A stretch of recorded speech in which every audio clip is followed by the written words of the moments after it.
বাংলা গদ্য সাহিত্যের বিকাশে শ্রীরামপুর মিশনের অবদান আলোচনা করো। বাংলা গদ্য সাহিত্যের বিকাশে শ্রীরামপুর মিশনের অবদান। ভূমিকা। বাংলা গদ্যের চর্চার ক্ষেত্রে শ্রীরামপুর মিশনের অবদান অনেকখানি।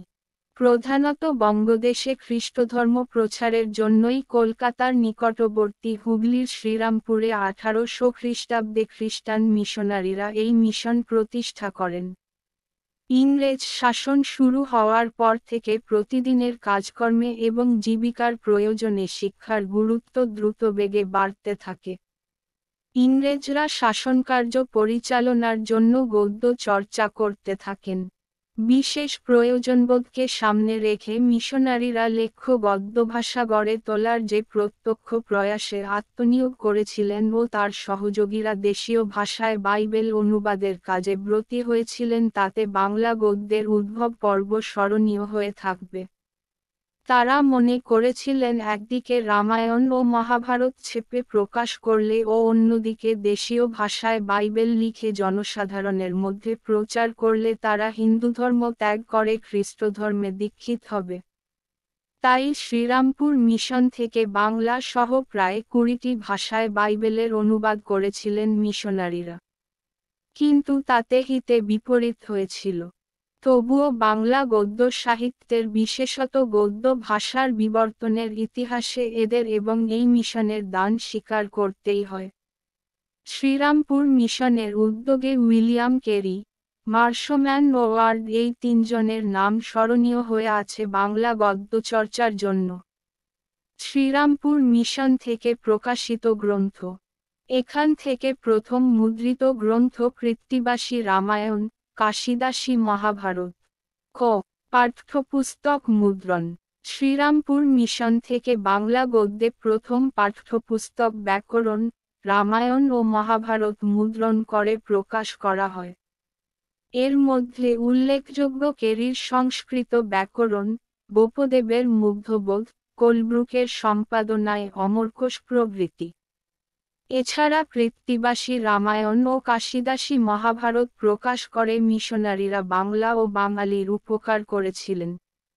খ. বাইবেলের অনুবাদ ও প্রচার পুস্তিকা প্রকাশ।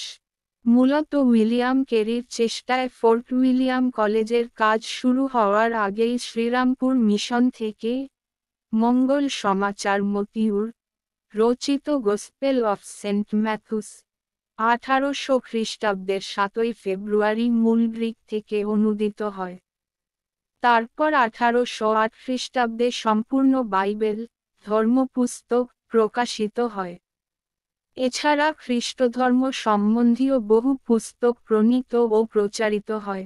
এসব কাজে মিশনারিদের সাহায্য করেন রামরাম বসু। 1818 খ্রিস্টাব্দের পূর্বেই প্রায় 80টি পুস্তক রচিত হয় ও 7 লক্ষ কপি বিতরিত হয়। গ. ইতিহাস সাহিত্য ও জ্ঞানবিজ্ঞানমূলক রচনার প্রকাশ। উইলিয়াম কেরির যোগ্যতম সহকর্মী ছিলেন জোশুয়া মার্শম্যান। সংস্কৃত রামায়ণের ইংরেজি অনুবাদে তিনি কেরিকে সাহায্য করেন। মার্শম্যান ইংরেজি ও বাংলা দু ভাষাতেই রচনা করেন ভারতবর্ষের ইতিহাস, 2 খণ্ড, 1831, বাঙ্গালার ইতিহাস, 1844 ইত্যাদি। এছাড়া Serampore Press School Book Society থেকে মুদ্রিত হয় লসন, পিয়ার্স, ওয়েঙ্গার, কিন্তু, বার্টন প্রমুখদের রচনা। গদ্যরীতির বৈশিষ্ট্য। শ্রীরামপুর মিশন থেকে মুদ্রিত অনুবাদের ক্ষেত্রে গদ্যের এমন কোন বৈশিষ্ট্য লক্ষ্য করা যায় না। তবুও বাংলা গদ্যের উদ্ভবের ক্ষেত্রে এই ধরনের অনুবাদ পরবর্তী পর্যায়ের ভিত্তিভূমি হিসাবে সূচিত হয়েছে। কেরি মূলত আক্ষরিক অনুবাদ করেছেন। সেজন্য বাইবেলের অনুবাদের ভাষা দুর্বোধ্য ও অমসৃণ। অনুবাদের মধ্যে রয়েছে ইংরেজি ভাষার অন্যরীতির প্রভাব। এমনকি অদ্বৈরীতিও যথার্থ নয়। অতিরিক্ত সংস্কৃত তৎসম শব্দের প্রাধান্য গদ্যের দুর্বোধ্যতাকে বাড়িয়ে দিয়েছে। গুরুত্ব। আদর্শ গদ্যরীতির বৈশিষ্ট্য শ্রীরামপুর মিশন প্রকাশ করতে না পারলেও শ্রীরামপুর মিশনের ঐতিহাসিক গুরুত্ব ছিল যথেষ্ট। যেমন ক শ্রীরামপুর মিশনের প্রতিষ্ঠা মূলত ধর্মপ্রচারের জন্য এবং সেই উদ্দেশ্যেই তারা গদ্য রচনা করেছিলেন। তাই খ্রিস্টানদের প্রসঙ্গকে দেশবাসীদের বোধগম্য ও উপভোগ্য করে তোলার তাগিদে তারা গদ্য রচনায় ব্রতী হয়েছিলেন। ফলে তাদের অন্তরের কৌতূহল ভাষার মৌল প্রবণতা অনুসন্ধানে ব্যাপৃত হয়েছিল। তাদের এই চেষ্টাই পরবর্তী বাংলা গদ্যের মুক্তির সম্ভাবনাকে গতিদান করেছিল। খ পুরাতন বাংলা কাব্য, মূল সংস্কৃত গ্রন্থের অনুবাদ, রামায়ণ মহাভারতের অনুবাদ, বিভিন্ন পত্র পত্রিকা প্রকাশের ফলে এবং ছাপার অক্ষরে প্রকাশিত হওয়ার ফলে তা দেশীয় মানুষদের কাছে আকর্ষণীয় হয়ে উঠেছিল। গ মুদ্রাযন্ত্রের প্রতিষ্ঠার মাধ্যমে আধুনিক যুগের বাঙালি জীবন ও সংস্কৃতি প্রভাবিত হতে পেরেছে। হ বাঙালির মধ্যে পরোক্ষ আত্মসচেতনতা বৃদ্ধির সুযোগ করে দেবার ক্ষেত্রে এই প্রতিষ্ঠানের গুরুত্ব যথেষ্ট। এখন থেকে কেবল বাংলার প্রথম সাময়িক পত্র প্রকাশিত হয়নি, সেগুলো সমাচার পত্রিকা বা সংবাদপত্রের আদর্শ প্রায় হয়ে ওঠে যা বাংলা গদ্য ভাষাকে সমৃদ্ধ করেছে এবং হয়ে উঠেছে সমাজের যথার্থ দর্পণ।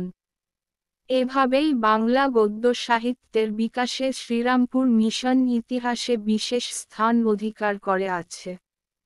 গোপাল হালদার শ্রীরামপুরের মিশনের গুরুত্ব সম্পর্কে যথার্থই বলেছেন, সত্যই যদি বাইবেল স্বচ্ছন্দ বাংলায় অনুদিত হতো তাহলে বাংলা লেখকের ভাবজগতের মধ্যে হতো যিশুর উক্ত কথা বা গল্প ও ধারণা এমন বেমানান ঠেকত না।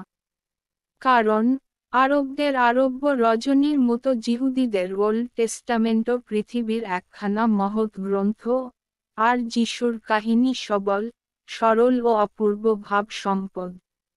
সে রস খাঁটি বাংলায় পরিবেশিত হলে সাহিত্য হতো।